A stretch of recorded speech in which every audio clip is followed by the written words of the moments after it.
Hey beautiful friends, I heartily welcome you in the first class of English reading skill। तो कैसे हैं आप सब? मैं उम्मीद करता हूं कि आप लोग बहुत अच्छे होंगे और आप हमारे इस कोर्स पे आए हैं तो हमारे से आपकी जो भी उम्मीदें हैं मैं उन्हें पूरा करने का पूरी प्रयास करूंगा। तो आइए देखते हैं इंग्लिश रीडिंग स्किल के लेवल 1 में लेसन नंबर 1 की क्लास को आज हम कंडक्ट करने वाले हैं। तो आइए देखते हैं, लेट्स स्टार्ट। यहाँ पे दिया हुआ है ENGLISH,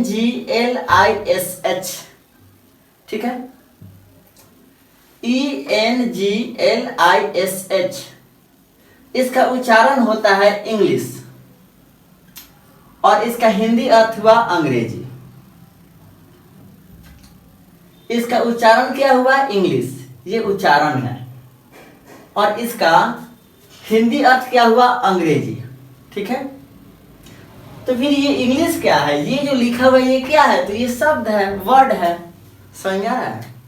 एक बार और देखिए, यहाँ पे आपको लिखा हुआ है ENGLISH, ये आपको वर्ड है, शब्द है। उसके बाद ये इसको हम पढ़ेंगे इंग्लिश, ये आपका उच्चारण है, और उसके बाद ये है अंग्रेजी, ये इसका हिंदी अर्थ है, ठीक है। चलिए आगे देखते हैं। लिखा हुआ है LETTER, ये शब्द है, इसका प्रोनाउंसिएशन यानी उच्चारण हो जाएगा लेटर, और इसका हिंदी अर्थ हो जाएगा अक्षर। LETTER ये शब्द है, इसका उच्चारण हो जाएगा लेटर और इसका हिंदी अर्थ हो जाएगा अक्षर। Next CAPITAL, capital, LETTER letter, capital letter means बड़ा अक्षर, कैपिटल लेटर मीन्स बड़ा अक्षर। Next SMALL small, small, LETTER letter, फिर से लेटर, स्मॉल लेटर का हिंदी अर्थ हो गया छोटा अक्षर। स्मॉल लेटर का हिंदी अर्थ हो गया छोटा अक्षर। देखिए यहाँ पे बड़ा अक्षर और छोटा अक्षर में डिफरेंशिएट है।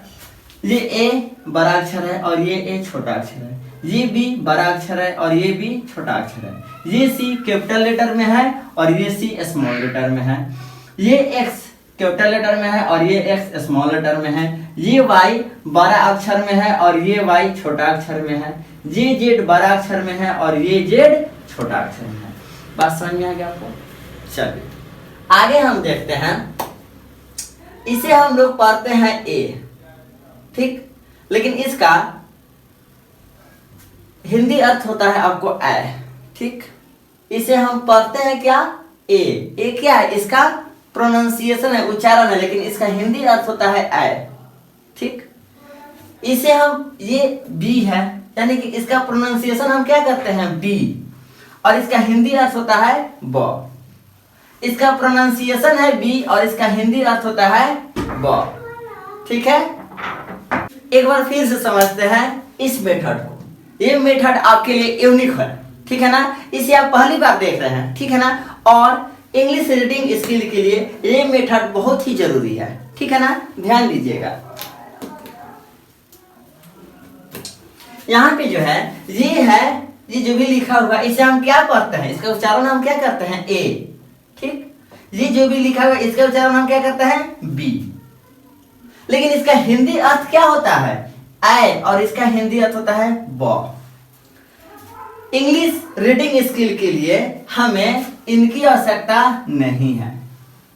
हमें जानना क्या जरूरी है? हमें जानना जरूरी है इनका हिंदी अर्थ। फिर से समझिए, ये जो भी है इसे हम उच्चारण क्या करते हैं? ए, लेकिन इसके उच्चारण की कोई आवश्यकता ही नहीं है, हमें इनकी कोई आवश्यकता नहीं है अगर हमें इंग्लिश रीडिंग स्किल सीखनी है तो। फिर बात कर रहे हैं इन्हें हम क्या उच्चारण करते हैं? बी, इसकी हमें आवश्यकता ही नहीं है इंग्लिश रीडिंग स्किल में। हमें आवश्यकता किसकी है? इसके हिंदी अर्थ की है। इसका हिंदी अर्थ क्या होता है? ए। इसका हिंदी अर्थ आपको क्या होता है? ए, और इसका हिंदी अर्थ आपको क्या होता है? ब। समझ में आ रही है? हमें इन लेटर्स के उच्चारण की आवश्यकता नहीं है, हमें इन लेटर्स का जो हिंदी अर्थ है उनकी आवश्यकता है। हमें वो सीखना जरूरी है जो कि हमें कोई नहीं सिखाता है, ये कोई हमें बताता ही नहीं है। बात समझ में आ रही है? बहुत इंपॉर्टेंट पॉइंट है। इंग्लिश रीडिंग स्किल का सारा राज इसी के अंदर छिपा हुआ है। फिर से ये जो भी लिखा हुआ है इसका प्रोनाउंसिएशन हम क्या कहते हैं, उच्चारण करते हैं ए। हमें इसकी आवश्यकता नहीं है, इसे भूल जाना है।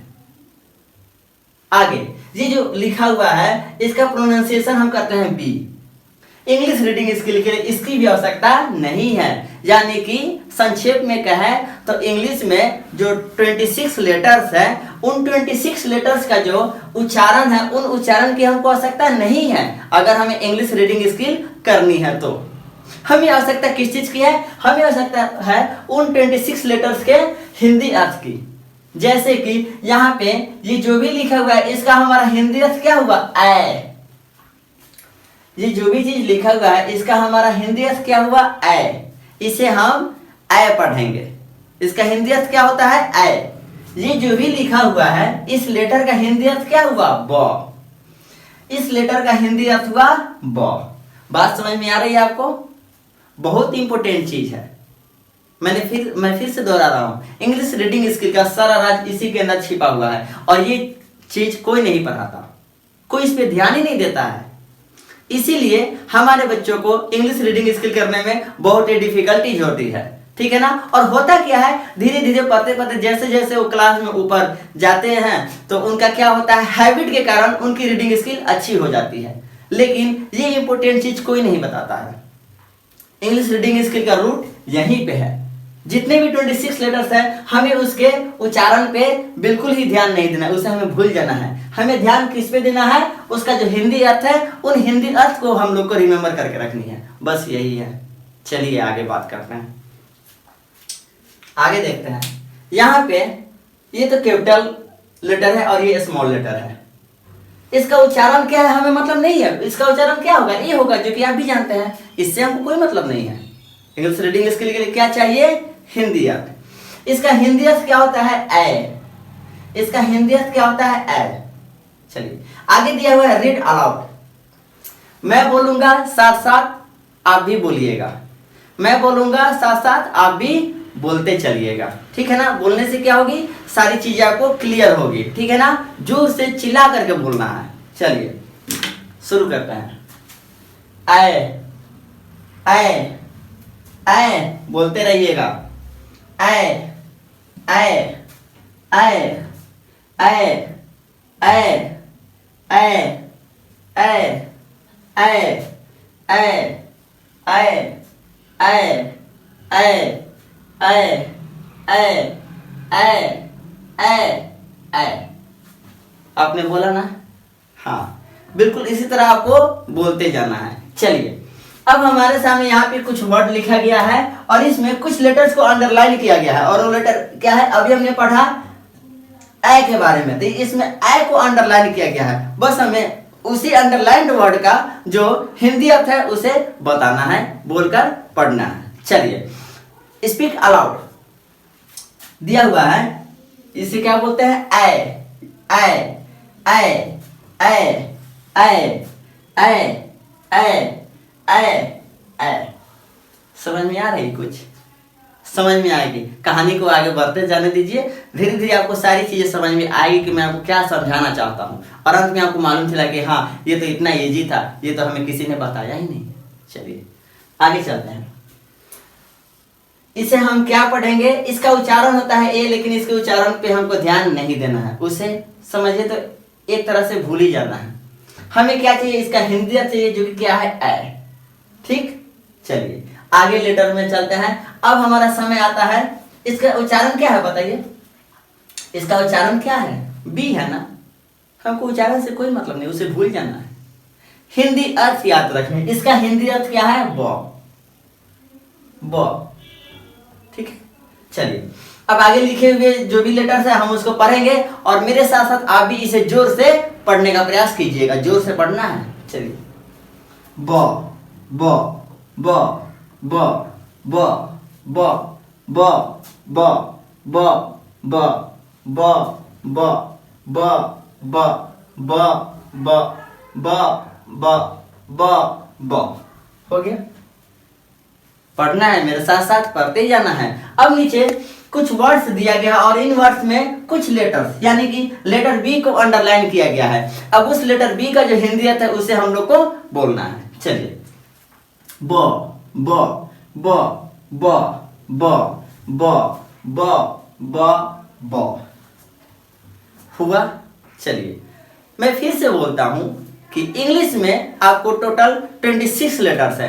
उन 26 लेटर्स का ये जो भी हम बोलते हैं A B C D E F G H, ये सब क्या है, उन लेटर्स का प्रोनाउंसिएशन यानी कि उच्चारण है। तो अगर हमें इंग्लिश रीडिंग स्किल करनी है तो उच्चारण की बिल्कुल भी आवश्यकता नहीं है। हमें आवश्यकता किस चीज की है, उनके हिंदी अर्थ की। और उनके हिंदी अर्थ को अगर हम जान जाएंगे तो इंग्लिश रीडिंग स्किल हमारे लिए इजी हो जाएगी। ठीक है ना। तो हमें इंग्लिश के जो 26 लेटर्स है उनके उच्चारण को ध्यान में नहीं रखना है, एक तरह से उन्हें भूल ही जाना है। और हमें क्या ध्यान रखना है, हमें ध्यान रखना है उन 26 लेटर्स के जो हिंदी अर्थ है उन पे फोकस करना है। ठीक है ना। चलिए, तो आपका क्लास यहीं पे समाप्त होता है। ठीक है ना। आगे आपको क्या करनी है मैं बताता हूं। अब देखिए, अब आपको क्या करना है, इस वीडियो को एक बार और देखना है। ये जो लॉजिकल वीडियो है इस वीडियो को आपको एक बार और देखना है। क्या होगा, अगर आप इस वीडियो को 2 बार देखेंगे तो आपका जो अंडरस्टैंडिंग लेवल होगा वो अच्छा होगा। सारी चीजें, सारी कहानी आपके जहन में अच्छे से समझ में आएगी। तो लॉजिकल वीडियो को आपको एक बार और देखना है। इसके बाद आपको क्या करना है, वर्ड मीनिंग को देख लेना है। नेक्स्ट आपको क्या करना है, क्वेश्चन के सेक्शन में जाना है और उसमें दिए गए सारे क्वेश्चंस को अपने नोटबुक में नोट डाउन करना है और उसे सॉल्व करने का प्रयास करना है।